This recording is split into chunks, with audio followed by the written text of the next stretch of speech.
কাহিনীটো হ'ল মানে প্ৰথম দিনা 12টা মান বজাত এইটো 27 তাৰিখে 12টামান ল'ৰা গৈছিল গৈ মানে চাকৰিত গৈ ল'ৰাকেইটাক পূৰা ধমকি মাৰিছে বোলে কাম বন্ধ কৰ বন্ধ কৰি তহঁতৰ ঠিকেদাৰ ফোন নম্বৰ দি তাৰপিছত ইহঁতে মোৰ নম্বৰ দি দিছে তাৰপিছত মই যেতিয়া আছিলোঁ শিৱসাগৰত আছিলোঁ তাৰপিছত মই কৈছে যে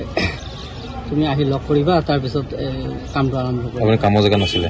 কাম জেগা নাছিলে ক'ত আছিলে শিৱসাগৰত আছিলোঁ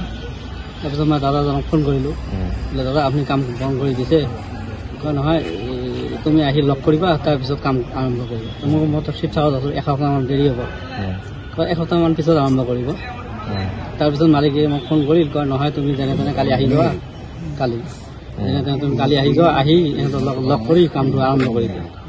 ইহঁতে কিহৰ কাৰণে তোক মাতি আছে লগ কৰি লোৱা তাৰপিছত মই কালি আহিলোঁ আহি দাদাক ফোন কৰিলোঁ দাদা আপুনি লগ কৰিব দিছে তাক ক'ত লগ কৰিব লাগিব ইহঁতে 1 নম্বৰ গেটত আহিব দিলে তাৰপিছত 1 নম্বৰ গেটত অহাৰ লগে লগে তাৰমানে ইহঁতে মোক হেৰি কৰিলে 10-12টা ল'ৰা মানে পূৰা ধমকি মাৰি দিলে ধমকি মাৰিয়ে ইহঁতে গাড়ীত উঠালে কি কাৰণ ধমকি মাৰিছে তই ইয়াত কাম কৰি আছা আৰু ইয়াৰে মানুহ দি আমাক দম দি আছা আৰু ইয়াত কাম কৰিলে মই মোৰ মতে চব পাব আৰু মোৰ লগত মানে ভাল হ'লে তই কাম কৰিব পাৰিবি কোৱাজন নাম জানে নাম নাজানো মই কালি প্ৰথম দেখিছোঁ আছে নাই ইহঁতে দুটা আছে দুইজনে কৈছে তেওঁলোকে কি বুলি কৈছে কোন বুলি কৈছে মই প্ৰথমতে ইহঁতে কৈছে মটক সংগঠন বুলি কৈছে দুইজনে কৈছে নে এজনে কৈছে কোনজনে এই বগা কৰি তাৰপিছত আৰু পইচাটো কেনেকে ল'লে প্ৰথমতে ইহঁতে 1.5 লাখ টকা খুজিলে তাৰপিছত মই ক'লোঁ দাদা মই হাজিৰা কৰি খাম মই কেনেকৈ 1.5 লাখ টকা দিম আমি কেনেকৈ ডাঙৰ ঠিকাদাৰ নহয় এনেই এটা কৰি কাম লওঁ 2-4টা মানুহ লৈ আমি কৰি আছোঁ জেগাটো নহয় ইয়াত কাম কৰিবা হ'লে 1.5 লাখ টকা তই দিব লাগিব কিয় দিব লাগে কৈছে কিয় দিব লাগে কয় ইয়াত আমাক দিব লাগিব আমাৰ ইয়াত যেতিয়া তই কাম কৰিছা তুমি পৰা আহি তাৰপিছত মই ক'লোঁ মই ইমান টকা ক'ৰ পৰা দিম নহয় তই মোবাইলটো দিছোঁ তাৰপিছত মোবাইলটো ইহঁতে ফোনপে গুগল পে চব চেক কৰিলে 40,000 টকা পালে তাৰপিছত কয় তই ক'ত ফোন কৰি 1 লাখ টকা দি দিয়ে তাৰপিছত মই যেনে তেনে ফোন কৰি 1 লাখ টকা হেৰি দিব নোৱাৰিলোঁ 18,000 পৰা একজনৰ পৰা লৈ 50,000 দি দিলে ফোনপে দিছে মাৰিছিল প্ৰথমতে কি বুলি মাৰপিট কৰিছে প্ৰথমতে মানে মাৰি কয় ইয়াৰ মানুহ লগাই দিছা এনেকুৱা কাৰণ মোক চিনি পোৱা নাই মোৰ ওপৰত ইয়াত কোনো নাই মই মেইন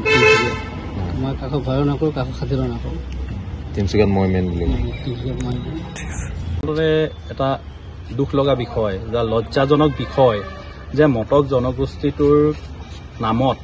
এছাম দুষ্ট চক্ৰই এনেধৰণে অবৈধভাৱে দম ধমকি দি ধন সংগ্ৰহ কৰা আমি পৰিলক্ষিত হৈছোঁ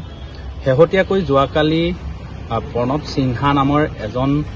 মণিপুৰী যুৱকে মটকৰ সংগঠনৰ বুলি কৈ দম ধমকি দি এনেধৰণে ধন দাবী কৰা বিষয়টো অতি মটক জনগোষ্ঠীয় এটা সংগঠন হিচাপে আমি লজ্জা অনুভৱ কৰিছোঁ এনেধৰণৰ কাৰ্যৰ পৰা যাতে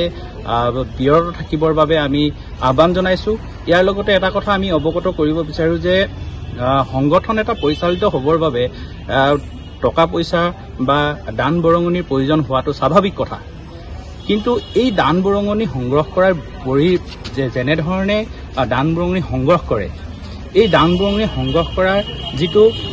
তেওঁলোকে ব্যৱস্থা গ্ৰহণ কৰিছে যে মটক লোকৰ